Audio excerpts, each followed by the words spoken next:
Previously, I showed that I purchased a MIG welder and that I have no idea how to MIG weld. It probably also doesn't help that I didn't have the gas for it. So today, I'm going to go and purchase an arc welder. It's a lot cheaper and it's a lot simpler, in a sense.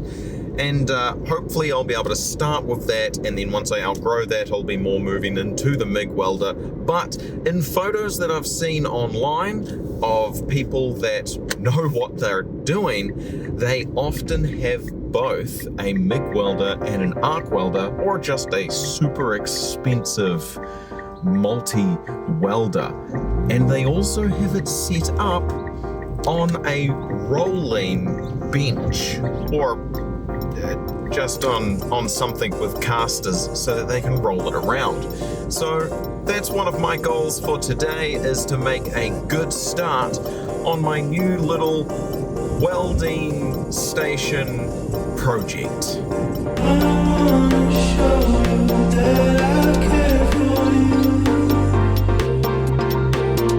As usual, my first stop is at Hammer Barn to get the little TIG welder as well as some supplies to go along with it.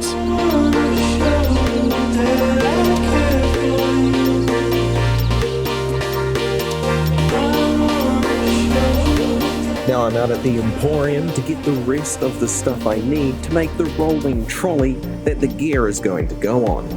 With such a large selection of wheels and at various prices, I did have a little bit of trouble deciding which one I wanted. But I knew what I needed the wheels to be able to do, and with that knowledge I was able to find the cheapest that accomplished that.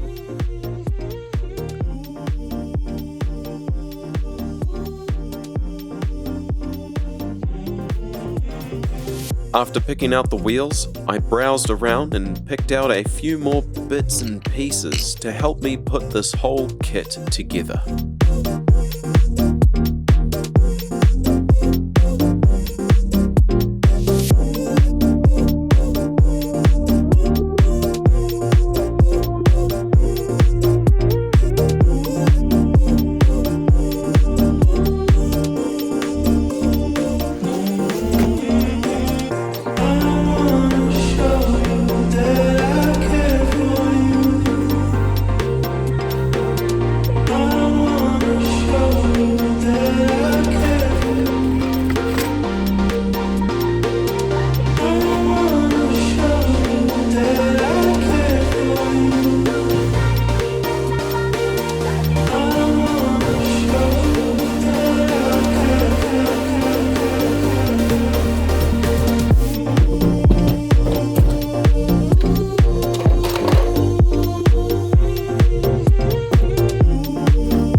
Purchasing complete, it's time to go through and see what I've actually got so that I can start building everything in my head and then turn it into reality. So I've started on a little bit of a welding journey, as you may be able to tell. There's been a couple of projects where I've needed something stronger than wood, like metal, but I didn't have a welder, I didn't have really any of the tools that I needed to be able to put bits of metal together in the shape that I needed. So, as you'd seen in a previous video, I got a MIG welder and I tried using it gasless. I wasn't too successful at that, so I've gone for getting a little arc welder. It's small, it's cheap, it's simple. This is the start of my journey, and I've also purchased this other stuff as I just showed. So let's have a look and see what comes in this box and how it looks. Opening it up, we can already see the arc welder there, and next to it are its two connection cables. We've got the negative cable and the positive cable. Pulling out the arc welder itself, it is a very small and compact system with a nice strap on it so you can carry it around with you, kind of like a satchel. Underneath the arc welder, we've got this little handle, as well as this little hammer and brush tool, which is used to tidy up your welds at the end. We then have this little box of screws and pieces, along with this little screen piece here, which is for a very basic welding mask that this kit comes with.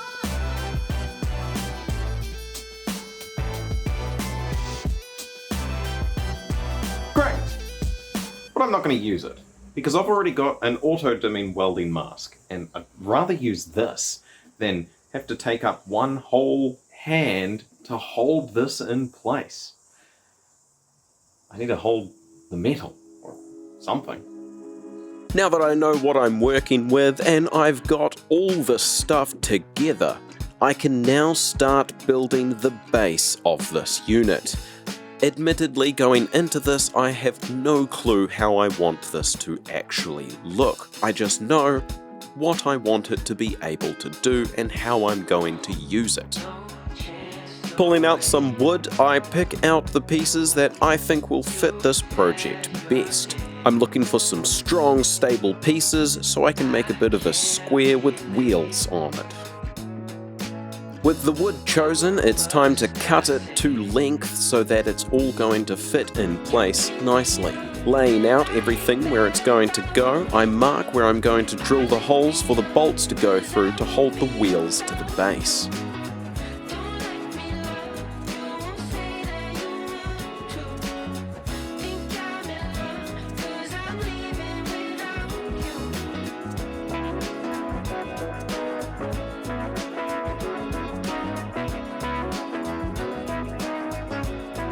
While drilling through, my drill did go flat. It is a cheap, simple one, but I did find a way to kind of make it work by plugging it into my bench power supply. Though my bench power supply didn't quite have enough power to keep the drill bit turning under the load. But I just eased off a little bit and I was able to get through and finish drilling the holes.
Finally, after many hours of fumbling around, I've got 4 wheels on 4 pieces of wood attached together. Let's see how well it rolls. With the wheels attached, I prop it up so that I can sweep out the garage. Okay, all 4 wheels seem to be on the ground at the same time. And it's rolling along. I mean, really, what more could I ask for?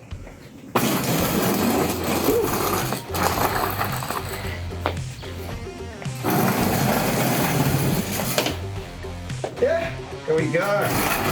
And each wheel can hold about 80 kgs, so total weight being able to hold is more than 80 kgs, assuming it's distributed evenly.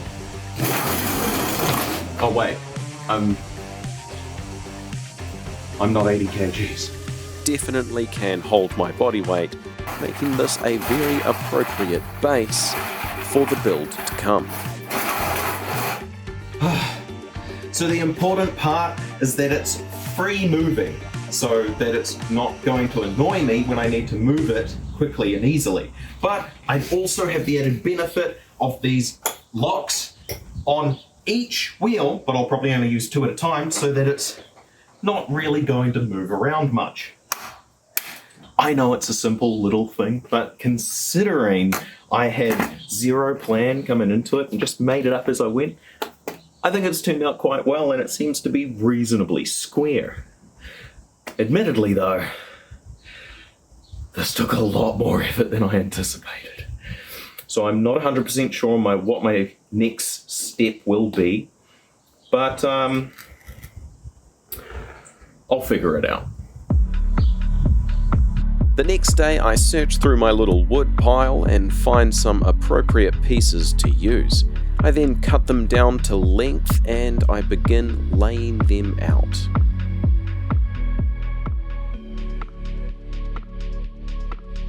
I knew I needed the structure to go upwards, so I just attach them where I think they need to go.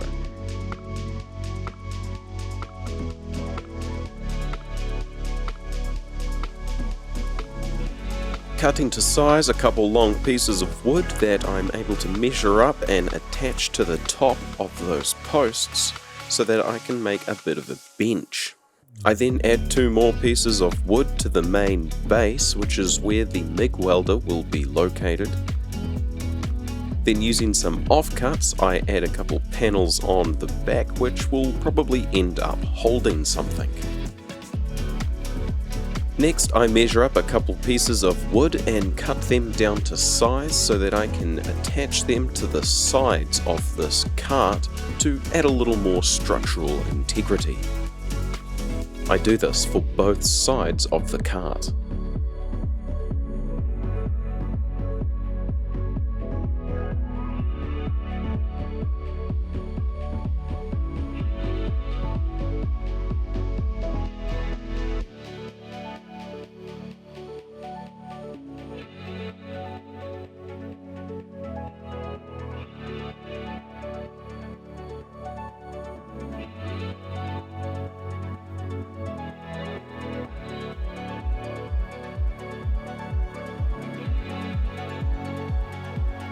Next, I decide I want to put the TIG welder on the top at the back, so I pull out a couple more offcuts and attach them there, allowing the TIG welder to rest up there.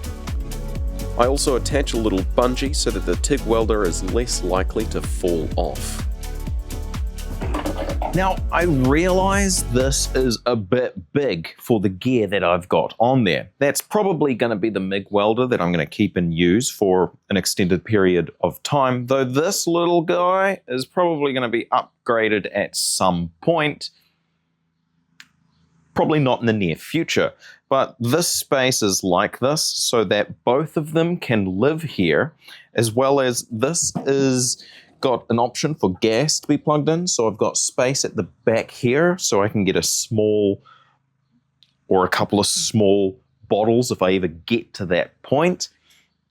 I also have all this extra space so that I can store things here. Like this needs welding rods, so I need a place to store those rods, and I'm thinking somewhere here on an angle so they don't just fall out. I've also made sure that this is on the side so that I can access this panel here, and it has wire that is needed for it. So I might make a little shelf bit here in the back, or maybe here above it, where I can store the spools of wire. For now, I'm going to leave them on the shelf because I haven't quite decided which direction I'm going to go with this. It could probably do with a good sanding and then a paint job, to make it look a little better, as well as some reinforcement added in some critical places, because a lot of points on this I've only put a single screw in because I really didn't know if I was going to go back and change some things, but I think its current build is okay. I've got these little coat hooks here on the front to hold the cables, which is making me think I might want to move the TIG welder up to here, and I might put it on this side instead, and then I can have supplies at the back here, like the welding hammer and my wire brush. Put that in a more appropriate place at the back, because yeah, if I put it here, then these cables are going over it. But I haven't put a lot of thought into the power leads, though I would assume most of the time I use this, I'm going to be running it on an extension lead. At this current point in time, this is pretty much it and how it's going to sit until I get some advice and ideas for future changes and upgrades. I mean, technically, I could just move the TIG welder down to there by the MIG welder and turn this into a rolling desk. You know, if I could fill that in a bit, add some more structural support, and put a flat bit of plywood on the top, which, now that I say that out loud, doesn't sound like a bad idea. There's more than enough space for that to happen. Even if I did get a larger TIG welder, I could just move the MIG welder over a little bit, because it's still got a fair amount of space it can move over, and then they could both sit there next to each other. It's unlikely I would use both at the same time. I've only got 2 sets of hands. I also don't really know what I'm doing, so this has to stay fluid so that I can move and adjust things to make things better and easier for me to get to the point. Eventually I'll get to a point where things are just going to sort of be in one place and stop moving. And it's at that point that I can start locking things in and keeping things in place. But this is the basic frame. This is the basic idea. This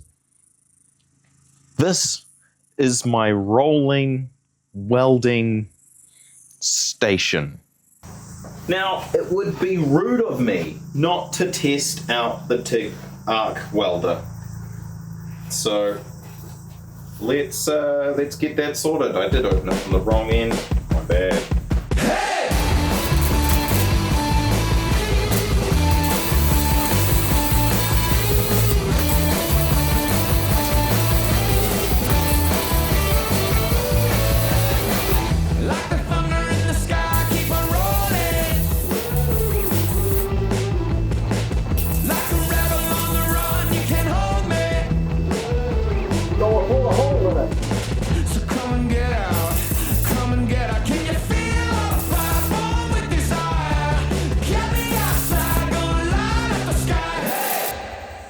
Now, I know that may have looked like I'm just farting around and tapping on the thing, but I genuinely learnt a lot from that. It is very different to using the MIG welder. I also regret doing this over top of the MIG welder. I'm sure it's not good for it.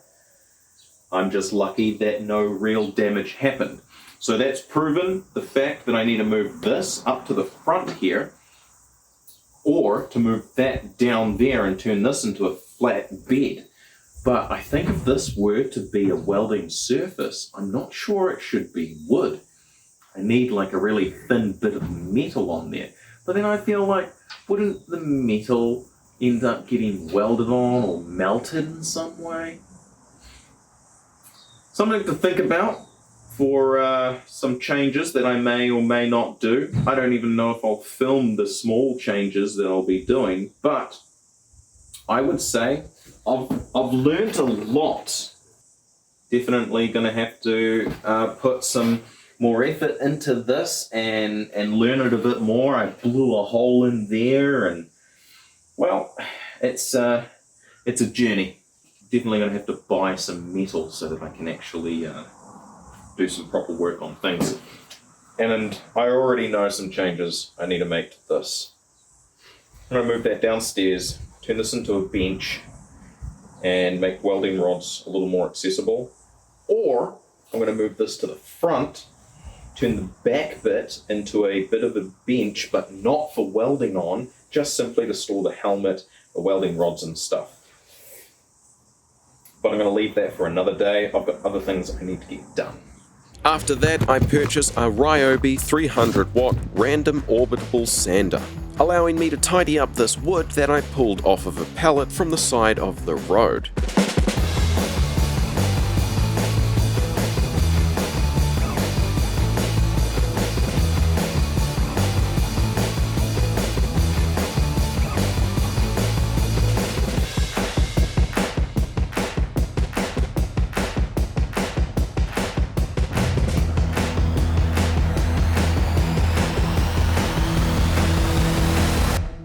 I decide it's time to move the TIG welder down by the MIG welder to better accommodate the short leads that it has. With all that said and done, I am complete with my little welding station.